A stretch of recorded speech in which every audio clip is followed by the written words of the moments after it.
ఇప్పుడు కేవలం 7,999 up to 10 kgs వరకు బరువు తగ్గి అధిక బరువు నుంచి వచ్చే ప్రధాన సమస్యలను దూరం చేసుకోండి. తెలంగాణ ప్రజానీకానికి, తెలంగాణ రైతులకి మేము చేతులెత్తి దండం పెట్టి విజ్ఞప్తి చేస్తున్నాం. ఇది కేసీఆర్ తీసుకొచ్చిన కరువు. కేసీఆర్ హయాంలో నీళ్లు తగ్గిపోయినాయి.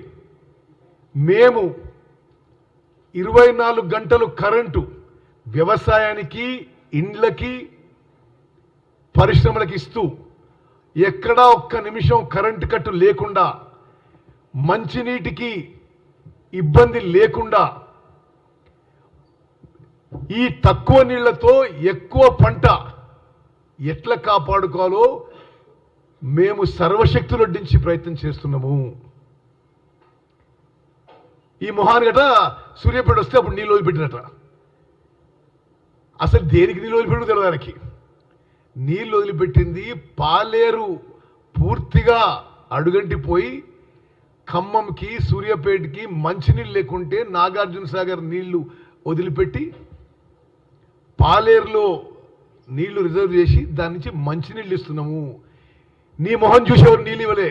ఎక్కడ కూడా నువ్వు వస్తున్నావు నీళ్ళు ఇస్తలేవు. మా ప్రణాళిక, మా షెడ్యూల్ ప్రకారమే నీళ్ళు ఇస్తున్నాము. నేను ఒకటే ఇరిగేషన్ మంత్రిగా తెలంగాణ ప్రజానీకానికి, రైతాంగానికి సవినయంగా విజ్ఞప్తి చేస్తున్నాం. ముఖ్యమంత్రి రేవంత్ రెడ్డి గారు, ఉప ముఖ్యమంత్రి బట్టి విక్రమార్క గారు, మేము అందరం మంత్రులను ఒక టీమ్గా పనిచేసి దీన్ని వారం వారం సమీక్ష చేస్తూ ఉన్న నీళ్ళని ఏ విధంగా కరెక్ట్గా ప్రజలకు ఉపయోగపడే విధంగా, రైతులకు ఉపయోగించాలనో సిన్సియారిటీతో ముందుకు పోతున్నాము. అదేవిధంగా మళ్ళోసారి చెప్తున్నా, పవర్ విషయంలో ఇన్ని అబద్ధాలు మాట్లాడదు కేసీఆర్. నువ్వు రాష్ట్రంలో అన్ని రంగాలకి, అన్ని సెక్టార్స్కి 24 గంటలు కరెంట్ ఇస్తున్నాము. ఎక్కడా ఒక్క నిమిషం కూడా కరెంటు లోటు లేదు. కొద్దిగా వెనక్కి పోతే గోదావరి నదీ జలాల మీద మాట్లాడే అర్హత ఉందా నీకు? మీకు ఒకటి చెప్పాలి మీడియా మిత్రులారా, నేను ఇప్పుడు ఒక 120 రోజులు ఇరిగేషన్ మినిస్టర్ అయ్యి, ఇది ఒక పౌరునిగా, ఒక కాంగ్రెస్ మంత్రి వదిలేసేది. నేను అర్థం చేసుకుందంటే కేసీఆర్ అంత అసలు అవగాహన లేక, నాలెడ్జ్ లేక, కళ్ళు నెత్తికెక్కి ఒక పొగరుబోతు వ్యక్తిని ఇంకోటి చూడలే. ఇరిగేషన్ సెక్టర్ ఈడ బ్యారేజ్ కట్టేసి, ఆడ కాలువ దొబ్బు, ఆయన కాంట్రాక్ట్ ఇవ్వు, ఇంత కమిషన్ దొబ్బుదాం, ఇదే తప్పితే అసలు పూర్తిగా ఇరిగేషన్ సెక్టర్లో ఏ ఒక్క విషయం ప్రాపర్ డిజైన్, ప్లానింగ్తో జరగలేదు. కొన్ని ఉదాహరణలు చెప్తా మీకు. కాంగ్రెస్ హయాంలో తుమ్మడిట్టి దగ్గర బ్యారేజ్ కట్టి, ఈ విషయం దయచేసి ప్రజల్లోకి మళ్ళీ ఎందుకు తీసుకురావాలంటే, ఈరోజు ఆయన అబద్ధాలతో తెలంగాణ ప్రజానీకానికి, రైతులని మరి ఒక మోసపూరిత విధానంతో వాళ్ళని ఇన్ఫ్లుయెన్స్ చేసే ప్రయత్నం చేస్తున్నాడు.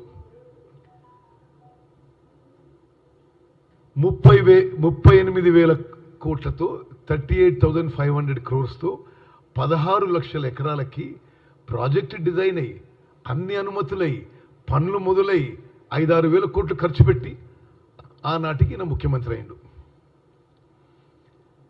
ముఖ్యమంత్రి అయిన తర్వాత కూడా ఈ doctor BR Ambedkar Pranahita Chevella project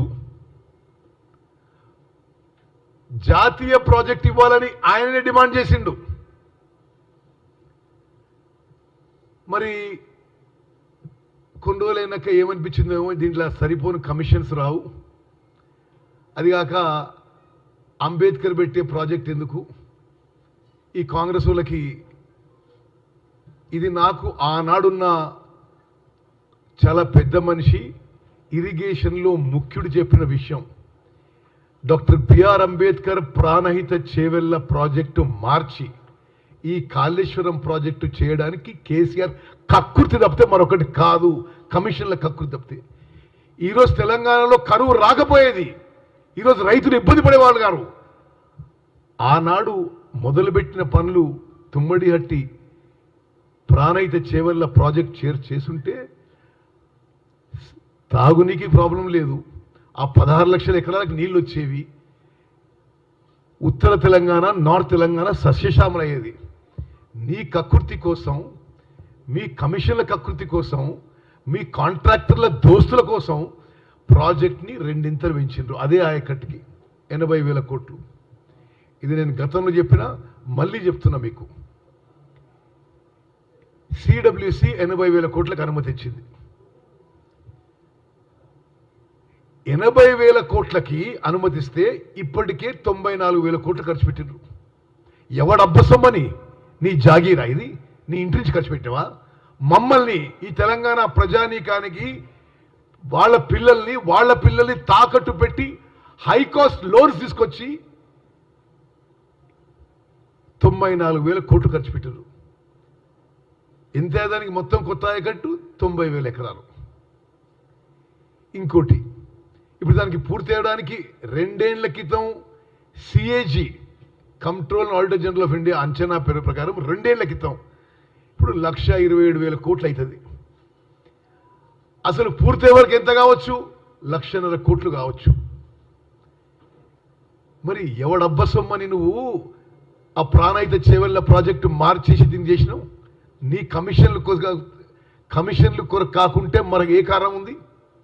ఈరోజు ఈ కరువు వచ్చేదా? ఈరోజు రైతుల పంటలు ఎండిపోయా?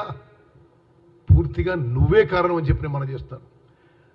అన్ని దర్యాప్తు సంస్థలు చాలా స్పష్టంగా మేడిగడ్డ బ్యారేజ్ గురించి అన్నాయి. ఇది డిజైన్లో లోపం, ఇది కన్స్ట్రక్షన్లో లోపం, ఇది ఓఎండ్ఎంలో లోపం.